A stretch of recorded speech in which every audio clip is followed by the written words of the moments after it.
कहिया खाऊ की आगे ए बोल ना गए आगे तू दहिया से आगे छोरी नहिरा से ससुरा गेली हां गए तो अपना दुख के समाचार नहीं कहल गए बहिना गए हम अपना दुख के बात कहबो ने के त का नाम न कह छी दीदी के नहीं कह गए ए कहबी तब नहीं बुझवा गए दीदी जे हमर मर्दावा जे रहे कबर फुटवा हां गई जब हमर बाप मतारी देल कौ गई सब बेच बचिन के दारू तारू पीबे के मर्दावा उड़ा गई मर्दावा ई छौरा के नहीं गए के हमर मर्दावा काहे से तू नहीं देखी छी आ गई वो बुढ़वा गए आ गए वो बुढ़वा तो हमरा भैंस लगती गा आ गए ये हमर घर वाला है आ गए तेरे नहिरा में तोहर मर्दावा बच्चों बाहर आ गए बिना ये जनकपुर गेलाई आ गए दीदी आज भी जनकपुर जाई दर्शन करे लगी जानती माई के आ गए आ का ठिकल के तेरा मालूम है ये तोहर मर्दावा सुतरी वाला बोरा रख गेल आ गए बहिना आज सब आदमी जूता चप्पल धर के गेटे पर आ गए जल्दी सब चल गई देखा आ तोहर मर्दावा जत्ता जूता चप्पल सब के देखे वाला के गए वो तो नाना के चोर है गए सब जूता चप्पल बोरा में कोस ले तू अगे तू देखली गए हम नहीं देखली त क्या कहै छी दीदी कहै छी आई छाड़ा से करी को फुटका गए सुन ना गए वो सब हमर देव है ई सर आ गए जे तोर देव है गए हमर खाए वाला आदमी सब खाए वाला गए ना आगे भी ना हरा में सुनै गए चलिए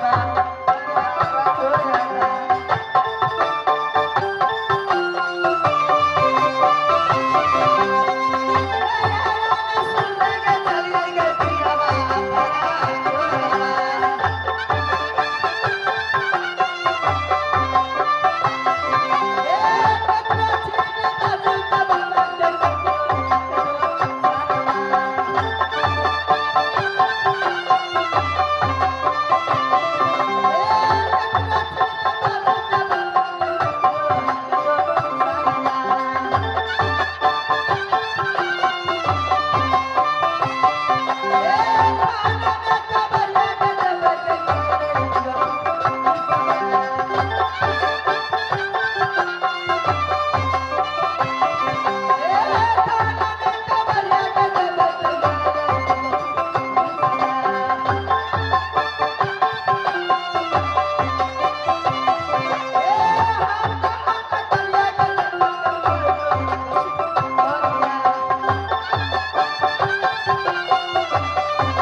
जनकपुर गेलाई जानती माई के दर्शन ना कल कल आ जट्टे जूता चप्पल सब चुरा के ले रहल ए ओकर है एक तो यारी माता बा के गमछा वाला बुढ़वा मुंह थपले बम कट्टा ये नचा बुझा हां है बहिना की कहता की है के बीच में है पिया के चलत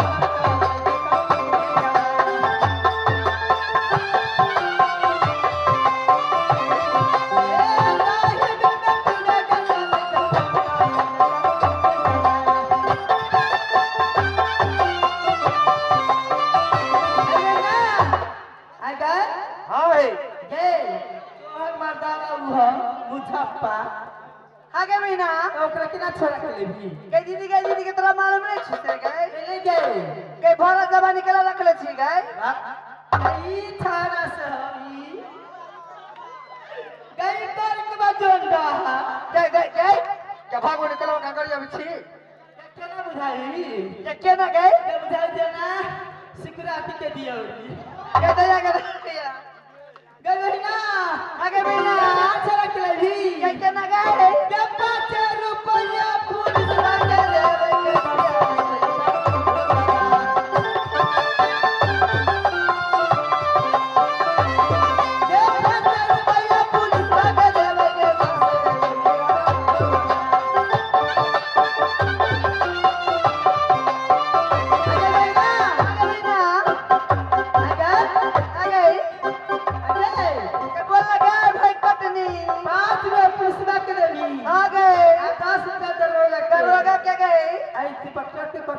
इंस्पेक्टर के कई भारत जवानी दादा के छल गए इंस्पेक्टर के ना लाई छी गई जोन डाया कर तोरा मुझा उसा कद का जाओ ठीक है जवानी इंस्पेक्टर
शाह उठारो लश्कर से रहेगा लश्कर से रहेगा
हाँ दोस्तों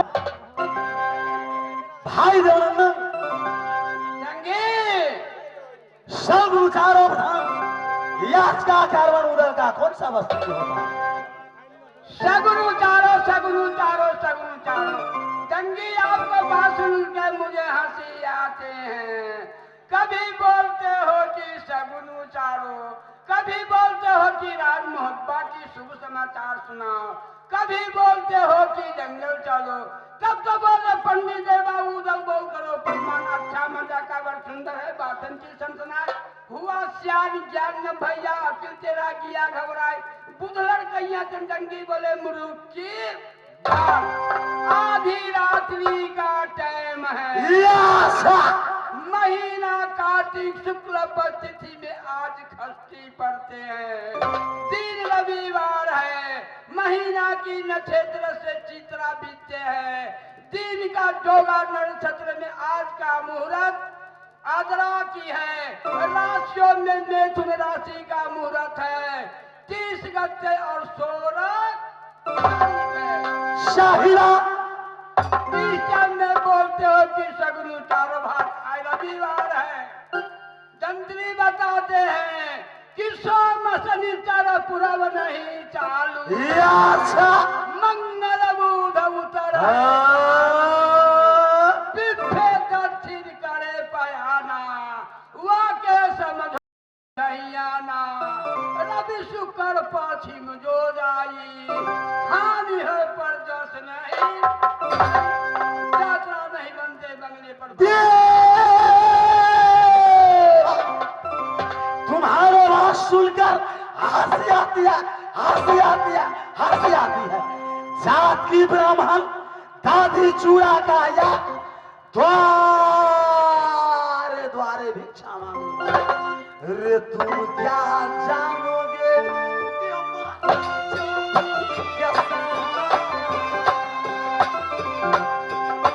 ये लोहे का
तुम्हारे आखिर में यात्रा नहीं लिखा है। चल ये सहोदरा ये देवी मंदिर में वो पूजा करेंगे मैया दूरा का गया। वो पूजा करेंगे मैया।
हुआ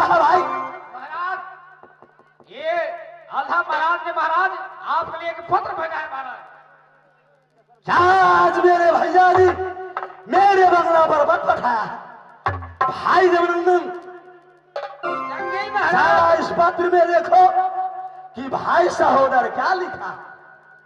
सही बात है भैया, जरा ध्यान से सुनो भैया जी क्या लिखा है। इसमें लिखा अलग बख्श राम बाण की बीच में लिखा राम की नाम, सरस्वती नारायण लिखा पूजा लिखा बनाए बनाए है आशीर्वाद जंगी उदल का, पंडित देवा के है प्रणाम, बाकी देख देर न करना जल्दी न बनने की पास। भैया जी आपको बुलाए हैं जंगी।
चलो इस समय मेरे संग साथ भैया बंगला पर चलो।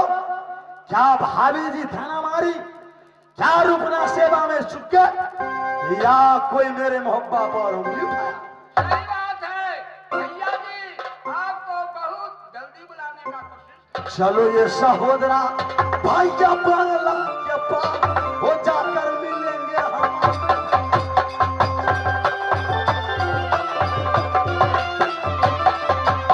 भैया सुनो देवा मेरी बात, भैया सुनो प्यारी बात,